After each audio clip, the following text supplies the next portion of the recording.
ശ്രീല, തിരുവനന്തപുരത്ത് ബി.ജെ.പി. സംസ്ഥാന കമ്മിറ്റി നടക്കുകയാണ്.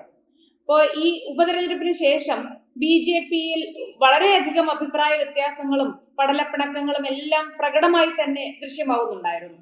അപ്പൊ ഈ ഒരു സംസ്ഥാന കമ്മിറ്റിയിൽ ഇതിനെല്ലാം പരിഹാരം ഉണ്ടാകുമോ? അതായത് സംസ്ഥാന അധ്യക്ഷൻ മാറണം എന്നൊക്കെ പല ഭാഗത്തു നിന്നും മുറവിളികൾ ഉയരുന്നുണ്ടായിരുന്നു. അപ്പൊ അതുകൊണ്ട് തന്നെ അതിനെന്തെങ്കിലും ഒരു തീരുമാനം ഉണ്ടാകുമോ? ഇപ്പൊ നിലവിലെ ബി.ജെ.പിയിലെ പ്രശ്നങ്ങൾക്ക് ഈ സംസ്ഥാന കമ്മിറ്റിയിൽ പരിഹാരം ഉണ്ടാകുമെന്ന് കരുതാമോ? ഇല്ല പ്രീത, ഒരിക്കലുമില്ല. സംസ്ഥാന അധ്യക്ഷനെ തീരുമാനിക്കുന്നത് കേന്ദ്ര നേതൃത്വമാണ്. കേന്ദ്ര നേതൃത്വത്തിന്റെ തീരുമാനപ്രകാരം മാത്രമായിരിക്കും ഇത്തരത്തിലുള്ള തീരുമാനങ്ങൾ ഉണ്ടാവുക. ഇന്ന് തെരഞ്ഞെടുപ്പുമായി ബന്ധപ്പെട്ടുള്ള വിഷയങ്ങൾ ചിലപ്പോൾ ചർച്ചയായൊക്കെയാണ് അജണ്ട എന്നതിനെ സംബന്ധിച്ച് എനിക്കിപ്പോ താൽക്കാലികതയില്ല. പക്ഷെ എങ്കിൽ പോലും തെരഞ്ഞെടുപ്പുമായി ബന്ധപ്പെട്ടുള്ള വിഷയങ്ങൾ ചർച്ച ആയേക്കാം എന്നാണ് മനസ്സിലാക്കാൻ സാധിക്കുന്നത്. ഇപ്പോ മെമ്പർഷിപ്പ് ക്യാമ്പയിൻ കഴിഞ്ഞിരിക്കുന്നു. ആക്റ്റീവ് മെമ്പർഷിപ്പുമായി ബന്ധപ്പെട്ടവരുടെ പ്രൊസീജിയർ പൂർത്തിയാക്കിക്കൊണ്ടിരിക്കുന്ന ഒരു സമയമാണ്. അതിനുശേഷമായിരിക്കും ജില്ലാ ഭാരവാഹികളെ തീരുമാനിക്കുക. അതിനുശേഷം സംസ്ഥാന ഭാരവാഹികളെ തീരുമാനിക്കുമെന്നാണ് മനസ്സിലാക്കാൻ സാധിക്കുന്നത്. ഏതായാലും ബി.ജെ.പിയിൽ ചില പ്രശ്നങ്ങളും അസ്വാരസ്യങ്ങളും എന്നുള്ളത് അത് മറച്ചു വെച്ച് മുന്നോട്ട് പോകാനൊന്നും ബി.ജെ.പിക്ക് ഇനി അധികകാലം കഴിയില്ല. കാരണം അത് പരസ്യമായി വെളിയിൽ വന്ന കാര്യമാണ്. മാധ്യമങ്ങൾക്ക് അത് ഊതിപ്പെരുപ്പിക്കുന്നതിൽ വലിയ പങ്കുണ്ടെന്ന കാര്യമൊന്നുമില്ല. പക്ഷെ എങ്കിൽ പോലും ബേസിക് ആയി ബി.ജെ.പിയിൽ ചില പ്രശ്നങ്ങളുണ്ട് എന്ന കാര്യത്തില് യാതൊരു സംശയമില്ല. കാരണം അത് അഡ്മിറ്റ് ചെയ്യാൻ കാര്യമില്ല. കാരണം ഒരു മാധ്യമപ്രവർത്തക എന്ന രീതിയിൽ ഞാൻ പറയുന്നത് ഒരു കള്ളമായി മാറും. നാളെ ഒരു പാർട്ടി പക്ഷെ എനിക്കത് പറയുമ്പോ അത് പറഞ്ഞാൽ അതിനൊരു കാര്യമുണ്ട്. എന്റെ പാർട്ടിയുടെ രഹസ്യങ്ങൾ പുറത്തു പറയാതിരിക്കുക എന്ന് പറയാം. പക്ഷെ ഒരു മാധ്യമപ്രവർത്തക എന്ന രീതിയിൽ ചില പ്രശ്നങ്ങൾ ഞാൻ മനസ്സിലാക്കുന്നുണ്ട്. ചില പ്രശ്നങ്ങൾ അവിടെ ഉണ്ട് എന്ന കാര്യത്തിൽ സംശയമില്ല. നാളുകളായി ഈ പ്രശ്നങ്ങൾ ഉള്ളതാണ്. കഴിഞ്ഞ കുറെ നാളുകൾ എന്ന് പറഞ്ഞുകൂടാ, എല്ലാ കാലഘട്ടത്തിലും ഇത്തരത്തിലുള്ള പ്രശ്നങ്ങളൊക്കെ ഉണ്ട്.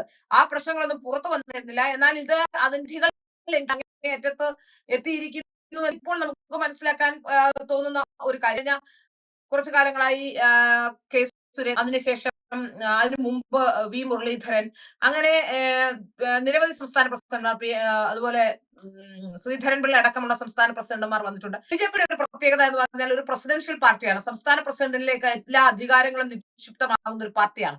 അതുകൊണ്ട് തന്നെ എല്ലാ സ്ഥലത്തും പോയി മറ്റ് പ്രവർത്തനങ്ങളിൽ ഏർപ്പെട്ടിരുന്നവർക്ക് പോലും ബി.ജെ.പി സംസ്ഥാന പ്രസിഡന്റ് വരും. കാരണം പാർട്ടിയിലെ പ്രമുഖമായ പോസ്റ്റ് തന്നെയാണ് ഈ പ്രസിഡന്റ് എന്ന് പറയുന്ന പോസ്റ്റ്. അതുകൊണ്ട് തന്നെ എല്ലാവർക്കും സംസ്ഥാന പ്രസിഡന്റ് ഉണ്ടാവാനുള്ള താല്പര്യമുണ്ടാകും. എല്ലാവരും അതിനുവേണ്ടി ശ്രമം നടത്തുമെന്നാണ് സാധിക്കുന്നത്. സംസ്ഥാന പ്രസിഡന്റ് ഭാഗത്തേക്ക് നിരവധി പഴയ ആൾക്കാർ, സംസ്ഥാന പ്രസിഡന്റ് ആയിരുന്നവർ മുതൽ ഉള്ളവർ ഇങ്ങോട്ട് ശ്രമിക്കുന്നുണ്ട് എന്നാണ് മനസ്സിലാക്കാൻ സാധിക്കുന്നത്. മറ്റ് പൊസിഷനുകളിലൊക്കെ പോയി ഇപ്പൊ കേന്ദ്രമന്ത്രി പദം, ഗവർണർ പദം ഒക്കെ കഴിഞ്ഞ് അവരുടെ കാലാവധി പോകുന്നവരും തിരിച്ചു വന്നവരും ഒക്കെ ഇതിനുവേണ്ടി കടിപിടി കൂട്ടുന്നുണ്ട് എന്ന തരത്തിലുള്ള വാർത്തകൾ പുറത്തു വരുന്നുണ്ടെന്ന് എനിക്കറിയില്ല. പക്ഷെ പുറത്തു വരുന്നു. അല്ല, ഒരു കാര്യം ചോദിച്ചോട്ടെ ശരി. ഇപ്പോൾ കോൺഗ്രസിന്റെ ആ ഒരു ഓളം നോക്കിയാൽ എല്ലാം ചെറുപ്പക്കാരാണ്. ആക്റ്റീവായി നിൽക്കുന്നതെല്ലാം യുവജനങ്ങളാണ്. ഇപ്പോ രാഹുൽ ഗാന്ധി യുവാവല്ലെങ്കിൽ കൂടി അദ്ദേഹത്തിന്റെ ആ യുവത്വം ഫീൽ ചെയ്യുന്നുണ്ട് അണികൾക്ക്. പക്ഷെ അല്ലാതെ ഇപ്പൊ രാഹുൽ മാങ്കൂട്ടത്തിലായാലും ഷാഫി പറമ്പിലായാലും വി.ടി. ബൽറാം ആയാലും ആരുടെ പേരെടുത്ത് നോക്കിയാലും ശരി, ഒരു യുവ തരംഗമാണ് കോൺഗ്രസിൽ. അതിന്റെ ഒരു എനർജി ആ ഇലക്ഷൻ പ്രചരണത്തിലായാലും ജനങ്ങൾക്കിടയിലും ആ ഒരു ഇമ്പാക്ട് ഉണ്ടാക്കാൻ കഴിയുമെന്നാണ് തോന്നുന്നത്. കാരണം നമ്മൾ സോഷ്യൽ മീഡിയയിലായാൽ പോലും ഇപ്പൊ ഫേസ്ബുക്ക് എല്ലാം പഴയതായി കഴിഞ്ഞു. ഇപ്പൊ യുവാക്കളെല്ലാം പോകുന്ന ഇൻസ്റ്റാഗ്രാം, ആ ഒരു അപ്ഡേറ്റ് ആവുന്നുണ്ട് സമൂഹം തന്നെ. പക്ഷെ ബി.ജെ.പിയിൽ അങ്ങനെ ഒരു അപ്ഡേറ്റ് ആകുന്നില്ല എന്നൊരു പരാതി പൊതുവേ ഉണ്ട്. ഒരു വയസ്സന്മാരുടെ പാർട്ടി എന്ന ഒരു ഇമേജ് അല്ലെ ബി.ജെ.പിക്ക് കേരളത്തിലുള്ളത്? ബി.ജെ.പിയുടെ ഒരു വലിയ പ്രധാനപ്പെട്ട കോൺഗ്രസിലൊക്കെ എന്ന് പറഞ്ഞാൽ ഈ ഏതെങ്കിലും സമയത്തൊക്കെ ജയിക്കാൻ സാധ്യതയുണ്ട് വരുന്ന നേതാക്കന്മാർക്ക്. അപ്പൊ ജയിക്കാൻ സാധ്യതയുള്ള നേതാക്കന്മാർ ഒന്നോ രണ്ടോ തവണയൊക്കെ ജയിച്ച് എം.എൽ.എ. എം.പി ഒക്കെ ആയ ശേഷം പോകും. ചില വർഷങ്ങളോളം നിൽക്കും. ഇപ്പൊ നമുക്കറിയാം ഉമ്മൻചാണ്ടി അടക്കമുള്ളവർ അത്തരത്തിൽ വർഷങ്ങളോളം അവിടെ തന്നെ പ്രതിനിധീകരിച്ച് അവിടെ തന്നെ. കേരളത്തിലെ ബി.ജെ.പിയെ സംബന്ധിച്ചിടത്തോളം ബി.ജെ.പിയിൽ ഇന്ന് വരെ ജയിക്കാൻ സാധ്യതയില്ല. ഇപ്പൊ നമ്മളുമായി ബന്ധപ്പെട്ടുണ്ടായ ഏറ്റവും വലിയ ആക്ഷേപം എന്തായിരുന്നു? പാൽ സൊസൈറ്റി മുതൽ പാർലമെന്റ് വരെ മത്സരിക്കുന്നു എന്നുള്ളതാണ്. അപ്പോ കൃഷ്ണകുമാർ 20 വർഷമായിട്ട് അവിടുത്തെ ജനപ്രതിനിധിയാണ്. 20 വർഷമായി കൗൺസിലറായി പ്രവർത്തിച്ചുകൊണ്ടേച്ച ഒരാളാണ്. 20 വർഷങ്ങൾക്ക് മുമ്പ് ബി.ജെ.പിക്ക് ഇപ്പൊ സ്വപ്നം കാണാൻ കഴിയാത്ത തരത്തിലുള്ള വിജയം സമ്മാനിച്ച ഒരാളാണ് കൃഷ്ണകുമാർ. കൃഷ്ണകുമാറിനെ അവിടെ സ്ഥാനാർത്ഥിയാക്കാം. അവിടുത്തെ നഗരസഭയുടെ തന്നെ 4 വാർഡുകളിൽ വിജയിച്ച ഒരാൾ, അവിടുത്തെ ജനസമ്മതനായ ഒരാൾ എന്നുള്ളതാണ് എനിക്ക് മനസ്സിലാക്കാൻ സാധിക്കും. കുമാർ തെരഞ്ഞെടുപ്പിൽ അദ്ദേഹം മലമ്പുഴയിലാണ് കൂടുതൽ സമയം പ്രവർത്തനം ഉള്ളത് എന്നാണ് മനസ്സിലാക്കാൻ സാധിക്കുന്നത്. അദ്ദേഹം മലമ്പുഴയിൽ പ്രവർത്തിച്ചുകൊണ്ടിരിക്കുമ്പോഴാണ് കൃഷ്ണകുമാറിനെ പാലക്കാട് മത്സരിക്കാൻ വേണ്ടി മനസ്സിലാക്കാൻ സാധിക്കുന്നത്. ഏതായാലും ഇത്തരത്തിൽ പല ഒരുപാട് നേതാക്കന്മാർ BJP-യിൽ ഉണ്ടെന്ന കാര്യത്തിൽ സംശയമില്ല. അത്രത്തോളം തന്നെ യുവജനങ്ങളുടെ നീണ്ട നിര സംഘപരിവാരം BJP അനുകൂലിക്കുന്നവരുമായ പലരും ഉണ്ട് എന്ന കാര്യത്തിൽ സംശയമില്ല. പക്ഷെ അത് അത്രത്തോളം BJP ഉപയോഗിക്കുന്നത് ഏറ്റവും പ്രധാനപ്പെട്ട പ്രശ്നമാണ്. BJP അത് ഉപയോഗിക്കുന്നില്ലാണ് എനിക്ക് പറയാൻ. അതായത് BJP-യിൽ മുതിർന്ന നേതാക്കന്മാരുണ്ട് എന്ന കാര്യമൊന്നുമില്ല. ആ മുതിർന്ന നേതാക്കന്മാരോടൊപ്പമുള്ള ങ്ങളും ഈ പാർട്ടിയിലുണ്ട്. പക്ഷെ അവർക്ക് എത്രത്തോളം അർഹമായ സ്ഥാനങ്ങൾ ലഭിക്കുന്നു, അല്ലെങ്കിൽ അവർ സമൂഹത്തിന്റെ മുഖ്യധാരയിലേക്ക് കൊണ്ടുവരാൻ, രാഷ്ട്രീയത്തിന്റെ മുഖ്യധാരയിലേക്ക് കൊണ്ടുവരാൻ രാഷ്ട്രീയ പാർട്ടി പരിഗണിക്കുന്നു എന്നുള്ളതാണ് ഏറ്റവും പ്രധാനപ്പെട്ട പ്രശ്നമാണ്. നോക്കൂ, ഇവിടെ സോഷ്യൽ മീഡിയയിൽ ഏറ്റവും കൂടുതൽ ഫലപ്രദമായി ഇടപെടൽ നടത്തുന്ന, ഏറ്റവും നന്നായി സംസാരിക്കാൻ അറിയുന്ന, ഏറ്റവും നന്നായി വിവരശേഖരണം നടത്താൻ കഴിയുന്ന നിരവധി പേർ, BJP അനുകൂലമായി സംസാരിക്കുന്ന നിരവധി പേർ സോഷ്യൽ മീഡിയയിലുണ്ട്. പക്ഷെ ആ സോഷ്യൽ മീഡിയയിലുള്ളവരെ ഒന്നും കാണാതെ പോവുകയോ അല്ലെങ്കിൽ അത്തരത്തിൽ അവരെ ഉപയോഗിക്കാതെ പോവുകയോ ചെയ്യുകയാണ് പലപ്പോഴും BJP രാഷ്ട്രീയ പ്രസ്ഥാനങ്ങൾ. ഇവർക്ക് ഏകദേശം എനിക്ക് മനസ്സിലാക്കാൻ സാധിക്കുന്നത്, ഇവർക്ക് എല്ലാവർക്കും ഒരു മാത്രമേ ഇവർക്ക് ഒരു ഏകീകരണമുള്ളൂ. ആ ഏകീകരണം എന്ന് പറയുന്നത് പുതിയതായി ഒരാൾ വരരുത് എന്നുള്ളതിൽ മാത്രമാണ് എന്നാണ് എനിക്ക് മനസ്സിലാക്കാൻ സാധിക്കുന്നത്. അതിപ്പോ വന്നിട്ടുള്ള പുതിയ തലമുറയിലെ ഏറ്റവും പുതിയ ആൾക്കാരാണെങ്കിൽ ഇപ്പോൾ നമുക്കറിയാം, ഇപ്പൊ ഒരു യുവരാജ് ഗോകുല്, സന്ദീപ് വാചസ്പതി, അതുപോലെ സന്ദീപ് വാര്യർ ഉണ്ടായിരുന്നു. അപ്പൊ അങ്ങനെയുള്ള 2, 3, 4 പേരൊക്കെ മാത്രമേ യുവജനങ്ങളിൽ നിന്ന് അവർക്ക് ഇതിലേക്ക് വന്നെത്താൻ കഴിഞ്ഞിട്ടുള്ളൂ എന്നുള്ളത് ഏറ്റവും പ്രധാനപ്പെട്ട കാര്യമാണ്. ഇനി അഥവാ ആരെങ്കിലും വന്നെത്താനുള്ള സാഹചര്യം ഉണ്ടെങ്കിൽ അവരെ ഏതെങ്കിലും കാരണം പറഞ്ഞുകൊണ്ട്, ഒന്നുകിൽ അവർ നിൽക്കുന്ന ഫീൽഡിലും ആള് വേണ്ടേ, നമ്മുടെ ആൾ അവിടെ നിൽക്കട്ടെ, മുട്ടാപ്പോക്ക് ന്യായമാണ് പലപ്പോഴും ഇവർ പറയുന്നത്. കാരണം രാഷ്ട്രീയത്തിലേക്ക് വരാതിരിക്കാൻ അവർക്കൊരു കാലഘട്ടത്തിലും BJP-യിലുള്ള മറ്റൊരാൾക്ക് ഒരു പ്രതിസന്ധി ഉണ്ടാവാതിരിക്കാൻ, പ്രതിസന്ധി എന്ന് പറയുന്നത് നല്ല ആൾക്കാർ വന്നാൽ ചിലപ്പോ അവർ നന്നായി പോയാൽ അത് മറ്റുള്ളവർക്ക് ഗുണകരമല്ലാതാകുമെന്നൊരു ധാരണ എവിടെയോ ഇവർക്കുണ്ട്. ഞാൻ പറയുന്നത് ഈ മുതിർന്ന നേതാക്കന്മാർ അവരുടെ അനുഭവ സമ്പത്തും പരിചയവും ഒക്കെ കൊണ്ട് മറ്റുള്ള നേതാക്കന്മാരെ വളർത്തിയെടുക്കേണ്ടതല്ലേ. ഇവിടെ ആ കാര്യത്തിൽ അങ്ങനെ പരിശ്രമിച്ചിട്ടുള്ള ആരാണുള്ളത്? ഇവിടെ നമുക്ക് മനസ്സിലാക്കാൻ സാധിക്കുന്നത്, ഇപ്പോഴത്തെ തലമുറ, അതായത് വി മുരളീധരൻ, MT രമേശ്, അടക്കമുള്ള ഇപ്പോഴത്തെ പ്രഗത്ഭന്മാരെല്ലാം PP മുകുന്ദൻ വന്ന കാലത്ത് വന്നവരാണ്. അതിനുശേഷം ഒരു ഓർഗനൈസിംഗ് സെക്രട്ടറി, അതിനുശേഷം ഏതെങ്കിലും ഒരു സംസ്ഥാന പ്രസിഡന്റോ ഇനിഷ്യേറ്റീവ് എടുത്ത് ആരെങ്കിലും വളർത്തിയതായി എന്റെ, അല്ലെങ്കിൽ അത്ര നേതാക്കന്മാർ വരട്ടെ എന്ന് ചിന്തിച്ചതായി എന്റെ ഓർമ്മയില്ല. അപ്പൊ നമുക്ക് മനസ്സിലാക്കാൻ അത്തരത്തിലുള്ള യുവജനങ്ങളെ സമൂഹത്തിന്റെ മുഖ്യധാരയിലേക്ക്, രാഷ്ട്രീയത്തിന്റെ മുഖ്യധാരയിലേക്ക് വരുന്നതിൽ നിരുത്സാഹപ്പെടുത്തുന്നുണ്ട് എന്ന കാര്യത്തിൽ സംശയമില്ല. രാഷ്ട്രീയത്തിൽ നമുക്കിപ്പോ പുറത്തു നിൽക്കുമ്പോ അല്ലെങ്കിൽ സോഷ്യൽ മീഡിയയിൽ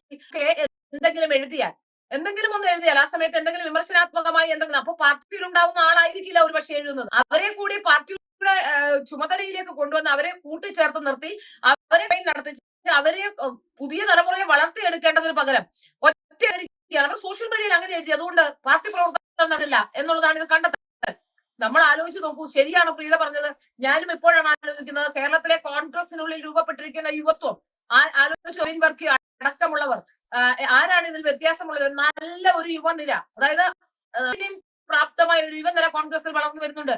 ചടുലമായി മുമ്പോട്ട് രാഷ്ട്രീയത്തെ ചലിപ്പിക്കാൻ കഴിയുന്ന യുവതലമുറ അതിന് ഗുണം ചെയ്യുന്നത് നമ്മൾ സമീപകാലത്ത് എപ്പോഴെങ്കിലും കണ്ടിട്ടുണ്ടോ? കോൺഗ്രസിനുള്ളിൽ ഐക്യം, സന്ദീപ് വാര്യരുടെ വരവ് പോലും എത്ര രഹസ്യമായാണ് ആ യുവ സുഹൃത്തുക്കൾ, ഒരു ആൾക്കാർ അവരുടെ പറഞ്ഞില്ല എന്നുള്ളതാണ്. സാധാരണ കോൺഗ്രസിൽ അങ്ങനെ ഒരു കൾച്ചർ ഇല്ല. സ്ത്രീകളെ അടക്കം കേരളത്തിന് വേണ്ടി കേരളത്തിൽ മിടുക്കരായ നിര സ്ത്രീകളുണ്ട്. എത്ര സ്ത്രീകളെ BJP അവരിലേക്ക് ഒന്നുമില്ല, എന്തെങ്കിലുമൊക്കെ ഒന്നുമില്ലെങ്കിൽ ഒരു ഇന്റലക്ച്വൽ തരത്തിൽ ഈ ബുദ്ധിപരമായ സോഷ്യൽ മീഡിയ പ്ലാറ്റ്ഫോമുകൾ ഉപയോഗിക്കാനുള്ള സംവിധാനം ഉള്ള സോഷ്യൽ മീഡിയയിൽ പെർഫോം ചെയ്യുന്നവരെ BJP-ക്ക് വേണ്ടി സോഷ്യൽ മീഡിയ ആക്ടിവിറ്റീസ് വേണ്ടി ഒരു കമ്മിറ്റി ഉണ്ടാക്കുക, അത്തരത്തിലുള്ള ആക്ടിവിറ്റീസ് പ്രൊമോട്ട് ചെയ്ത് ഒന്നും ചെയ്യുന്നില്ലല്ലോ കേരളത്തിൽ കുറച്ച് ആൾക്കാരും അവരുടെ ഉപഗ്രഹങ്ങളും മാത്രം, ഒരു ഗ്രഹവും അതിന്റെ ഉപഗ്രഹങ്ങളും മാത്രം ഇങ്ങനെ കറങ്ങി ചുറ്റി ജീവിതകാലം മുഴുവൻ ജീവിച്ചുകൊണ്ടിരിക്കുകയാണെന്ന്. ആ കാര്യത്തിൽ സംശയമൊന്നും എനിക്കില്ല. പക്ഷെ പാർട്ടി പ്രതിരോധത്തിൽ വരുന്ന ഒരു സമയം ഉണ്ടാകുമ്പോൾ അതൊരു പാർട്ടിയം അല്ലെങ്കിൽ ഉണ്ടാകുന്ന അവസരം ഉണ്ടാകുമ്പോൾ നമ്മളൊക്കെ ഇറങ്ങി അതിനെ പ്രതിരോധിക്കും എന്നുള്ളതല്ല യഥാർത്ഥത്തിൽ അത്തരത്തിലുള്ള. കാരണം ഞാൻ ആ മനോഭാവവുമായി ബന്ധപ്പെട്ട ഒരാളാണ്. അല്ലാതെ ഈ നേതാക്കന്മാർ ചെയ്യുന്നതെല്ലാം പെർഫെക്റ്റ് ആകതിയെ എനിക്കില്ല. കേരളത്തിലെ രാഷ്ട്രീയത്തിൽ ഏറ്റവും ഫലപ്രദമായി ഇടപെടാൻ കഴിയും. കേരളത്തിലെ ജനങ്ങൾക്ക് ഏറെ ഇഷ്ടമുള്ള ഒരു രാഷ്ട്രീയ പ്രസ്ഥാനം തന്നെയാണ് BJP. പണ്ടുണ്ടായിരുന്ന BJP-യോടുള്ള ഐക്യം മാറവർക്കും ആ ഐക്യം മാറിയ സമയം വളരെ കൃത്യമായി സംഘടനാ മെഷീനറി കൊള്ളാവുന്ന ആൾക്കാരെ നേതൃത്വത്തിലേക്ക് കൊണ്ടുവന്നുകൊണ്ട് സംഘടനാ മെഷീനറി ചലിപ്പിക്കാൻ കഴിയുന്ന യുവത്വത്തെ റോഡിൽ ഇറക്കിക്കൊണ്ട് അവരെ സമൂഹത്തിന്റെ മുഖ്യധാരയിലേക്ക് കൊണ്ടുവന്ന് അവരെ പ്രവർത്തിപ്പിക്കണമെന്നേ. ഞാൻ പറയുന്നത് ഓർഗനൈസിംഗ് കപ്പാസിറ്റി ഉള്ളവരാക്കി മാറ്റണം. ഇവിടെ ഒരു കാലത്ത് ഏതെങ്കിലും പത്രസമ്മേളനങ്ങളിലോ അല്ലെങ്കിൽ ഏതെങ്കിലും ഒരു തരത്തിലുള്ള ഏതെങ്കിലും 1-2 സമരങ്ങളിലോ ഒന്നും സമരം ചെയ്തിട്ട് കാര്യമില്ല. ഓരോ ആൾക്കാരെയും ഇപ്പൊ ഞാൻ പറയുന്നില്ല, ഒരു ദേശീയ നേതാവ് അല്ല സംസ്ഥാന നേതാവ് അടക്കമുള്ളവർ മറ്റുള്ളവരെ നിയന്ത്രിച്ചുകൊണ്ട് ഏതും പ്രവർത്തനങ്ങൾ നടത്താനുള്ള സജ്ജമാകണം. കേരളത്തിൽ BJPക്ക് ഭരണത്തിൽ വരാതൊരു ബുദ്ധിമുട്ടുള്ള സംസ്ഥാനമല്ല. പക്ഷേ എവിടെയാണ് കേരളത്തിലെ പ്രവർത്തനത്തിന്റെ അഭാവം? ഇത്തരത്തിലുള്ള ഗ്രൂപ്പുകളികൾ ആരും അതിൽ വ്യത്യസ്തരല്ല. ഒരാളും കേരളത്തിൽ ഇന്നുള്ള ഇപ്പോഴുള്ള ഈ കമ്മിറ്റിയിലോ അതിനു മുമ്പ് മാറുന്നവരോ ഈ സംസ്ഥാന ബന്ധമില്ലാത്തവരോ ആരും ഇന്ന് പ്രസിഡന്റാകാനുള്ള ഒരു യോഗ്യതയുള്ള ഒരാൾ പോലും ഉണ്ടെന്ന് എനിക്ക് തോന്നുന്നില്ല. കാരണം ആരെങ്കിലും ഉണ്ടായാൽ അവരുടെ ഗ്രൂപ്പുകാരും മറ്റുള്ളവരെ